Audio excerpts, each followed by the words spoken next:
down a moment. And close your eyes. Let the clamor of the city wash over you. Soon, it will all mean nothing.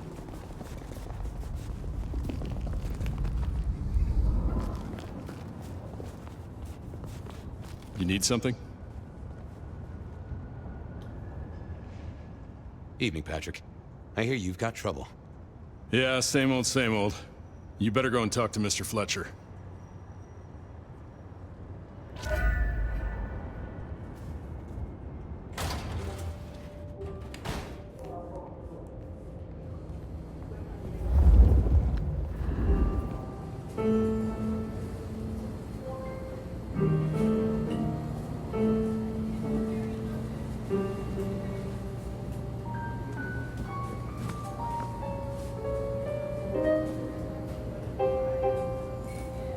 If it isn't my old friend Fabien. Good of you to join us, finally. Mr. Fletcher, they tell me you've got a knot that I can help untie. It's a curious one. There's a girl. Isn't there always?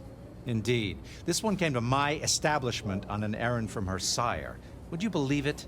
Not that unusual for one new embraced. That's just it. She's mortal. Completely unblooded, far as we can tell. You'd better talk to her. She knows a little too much for my taste. Know anything else about her? Not a lot. She wears a heady perfume of cheap flowers, velvet clothes, too much eyeshadow. You know the type. The world's been throwing gothic tragedies at us for more than half a century. Fashion is fashion. This one, though, she talks of sires and masquerades. Someone's been teaching her our lingo. She mention any names, places, faces? After dropping a couple of heavy hints, she's clammed up. Rather amusingly, she says she won't talk to a member of staff, only a true vampire. Maybe you could consider a cape and a nice high collar. I better check this out. Where can I find this girl? Back room. I told her it's where we hold our most delicate assignations. Classy. She wants to talk to one of her sire's contacts. Figure it out, Fabien. And let me know how you're going to deal with it.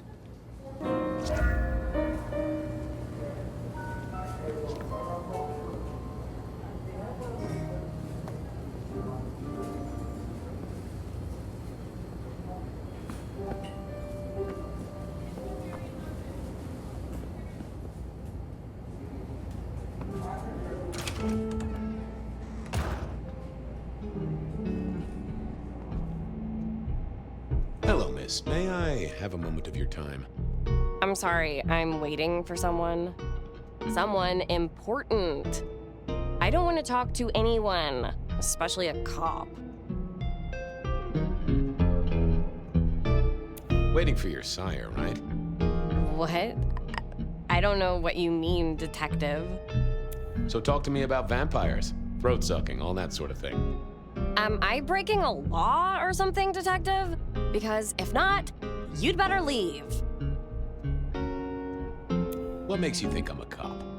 Please, have you seen what you're wearing? You're not exactly plainclothes. I realized this wasn't going to work. She was too fixated on the whole detective ensemble. Never mind, miss. Maybe we'll talk later. Oh, I don't think so. She might not talk to a cop, but she seemed the impressionable type.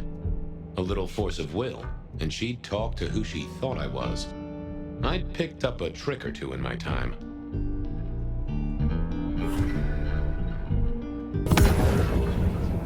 Well, hello there.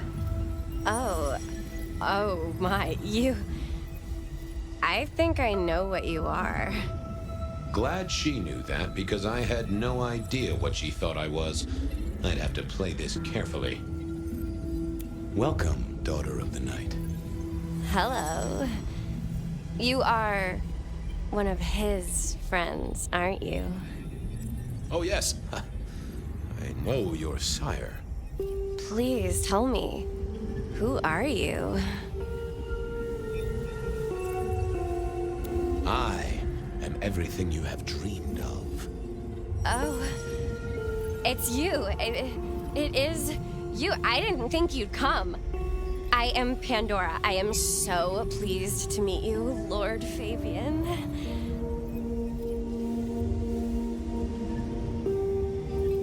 Yes, I am Lord Fabien. Certainly. That's me. You are so much more than I'd hoped.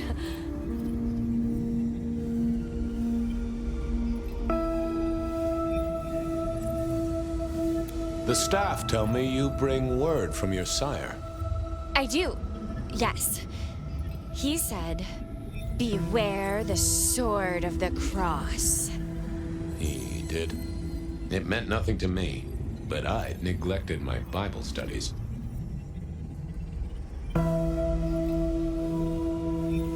Of course, I know your sire well, but what have you learned of him?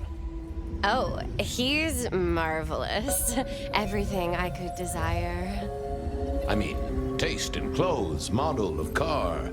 Have you ever visited his haven? It's odd. Now that you mention it, it's been a whirlwind few days.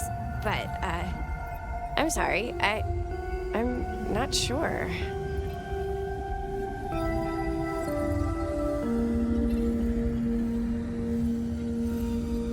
Tell me, how did your sire come to embrace you? Oh, wait. I can't think of it right now. How weird.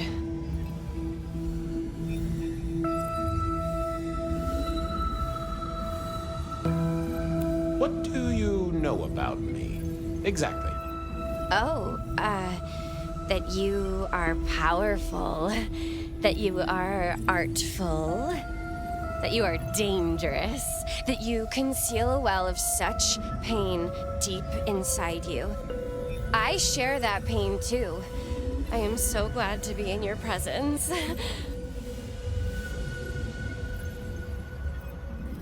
How have you taken to our existence?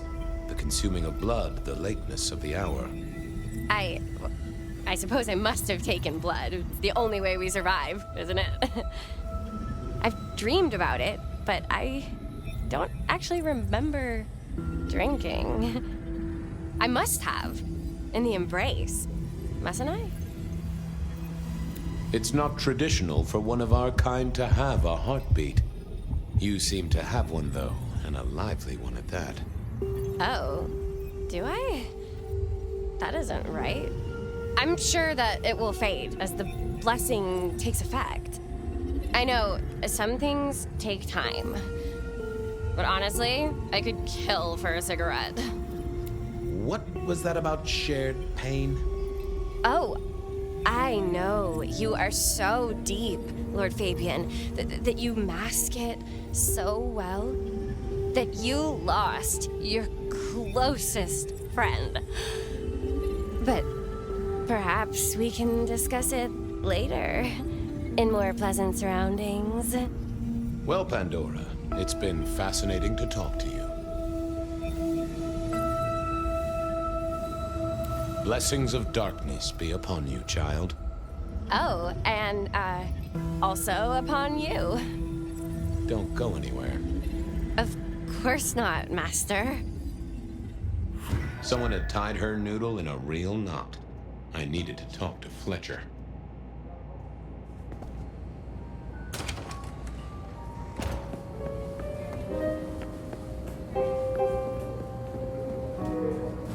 You talked to our Gothic delight? This is deliberate. She's been pushed here by someone. A few facts sketched in, but the rest blanked out. Someone's emptied Miss Pandora's mind. All she knows, find her sire's friend and give him a message. And what was the message?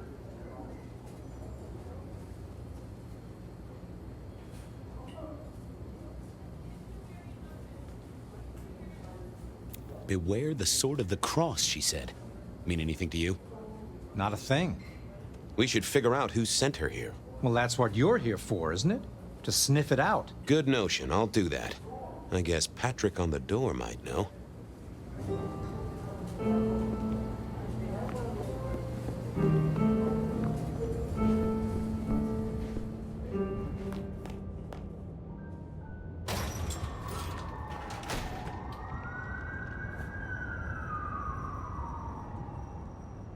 Hey there. Been chewing a few things over with your boss. I got a few questions. No problem. Have you seen the girl before? She'd be easy to remember, right? Not really. You'd be surprised how many of her type drift towards the Makom. Most don't get in, but the way she was talking, I knew this was something the boss needed to hear. I think she's a new face. You got that right. The girl has a fuzzy memory of how she got here. You notice anything? Did someone drop her off? Lend me your eagle eyes, Patrick. Nah, just walked in off the street. Walked? Wearing those clothes? In this weather? I didn't see any car. I smelled a rat here. Either Patrick's shirt was itchy, or he was covering something up. She didn't just walk in. Who were you covering for? She walked in. That's just what happened, all right? He was trying to concentrate so hard that his thoughts were begging to be read off his skull. Come on, Patrick. How did she really get here? I don't know what to tell you. I know what I didn't see. Patrick was a solid guy, but I knew a trick or two about weaseling out a surface thought. I should get on. See if I can untangle this. Good luck with that one.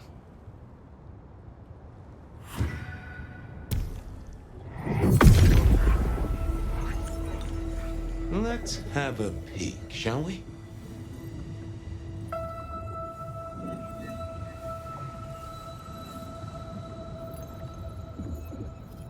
That won't help me. Now, let's see what's going on in here. What was that? A limo. That means someone with power. We don't rat on power. Oh, Patrick.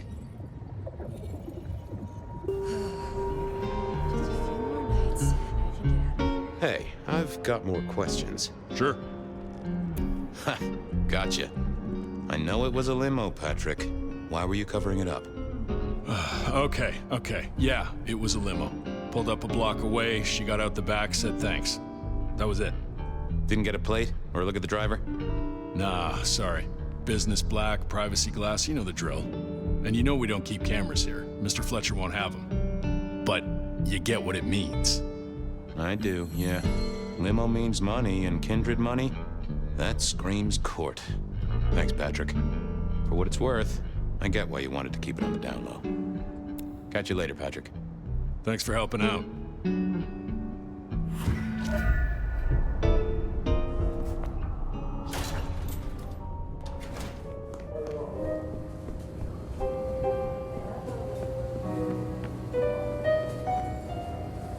Patrick saw a limo. Says Pandora was dropped off by one. That speaks of money. And money speaks of court. Interesting. Yeah, I do not like the implications. Not one bit. So, what now? Usual treatment, I assume? You'll empty her mind even further? Throw her back in the pond? Assuming you don't want her skinned and fed to the pigs.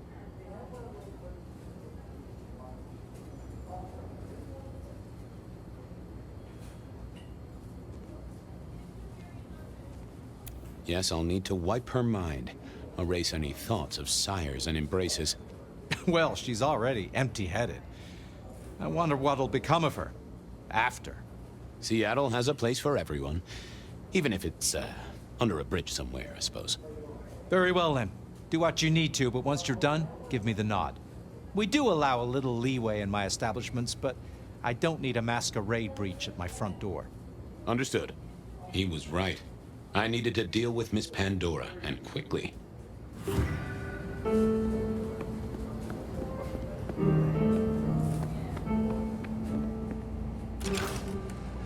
As it turned out, I did need to deal with her quickly, but not in the way I'd expected.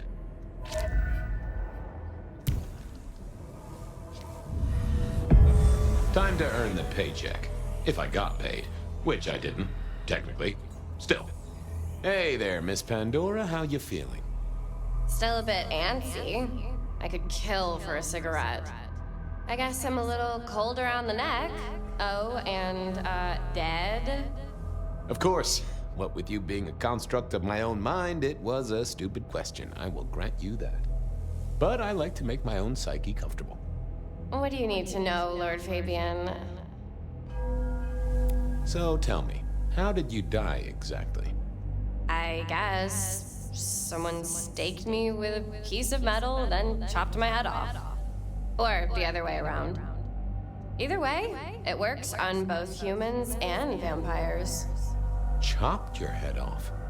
Actually, now you ask. No, it looks more ripped off to me. Huh. Someone's strong then. And quick and quiet to do this without a fuss. Why did you call me Lord Fabien? I'm a construct of your psyche, remember? Do you really want to stroke your ego that much? But, since you ask, because someone wants to get your attention, don't you think? What's with the little cross sword doodad? I told you what my sire said, remember? Beware the sword of the cross. You did, didn't you? And the cross is tickling at your brain, isn't it? So is the iron rebar forced through my body. You've seen this before. Would you kill, detective, for a cigarette?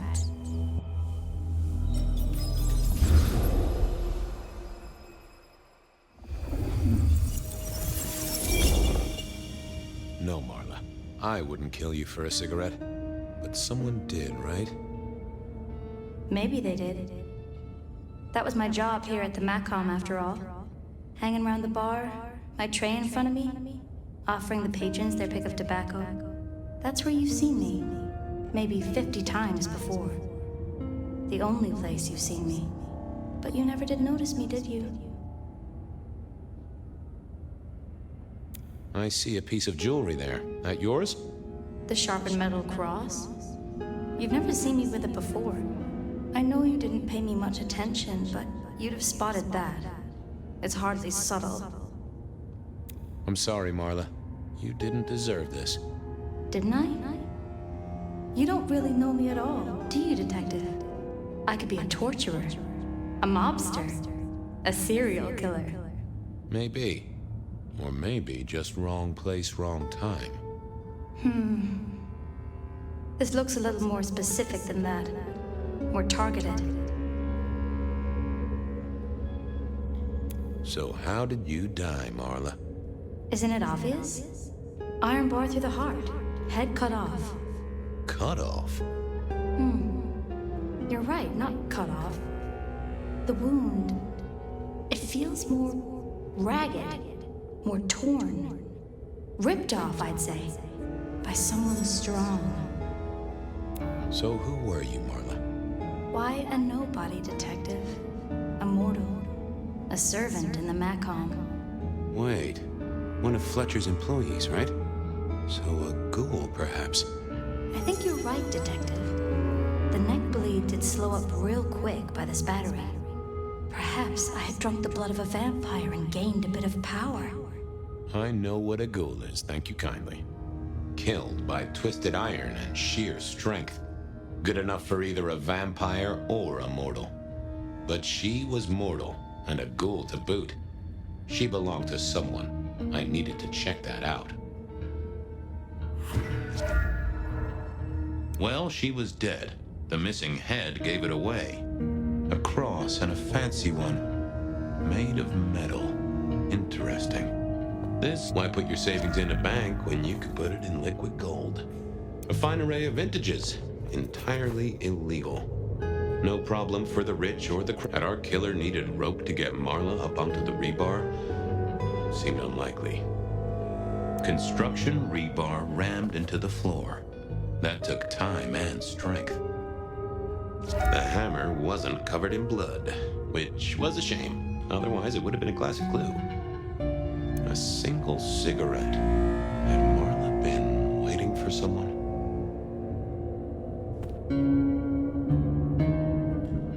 The slab of muscle in his suit was Lou's security ghoul. What was his name? Carstairs Cantaloupe.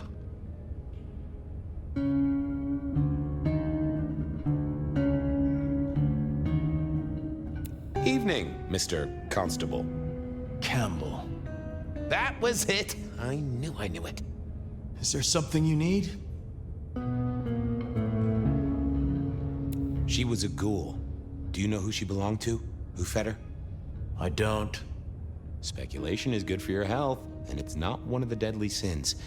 Try it sometime. Why are you here? Mistress Graham was concerned. Violence in Elysium is not to be tolerated. Does that mean you're not allowed to hit someone if they get out of line? No. Are you the killer? I'll put that down as a maybe. So, do you enjoy being a ghoul? I do. Well, bully for you then. Any idea what happened here?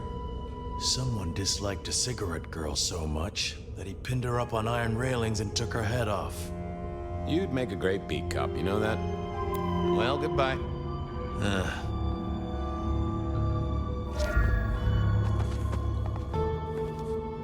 Nah, that paper'd been here since before Prohibition.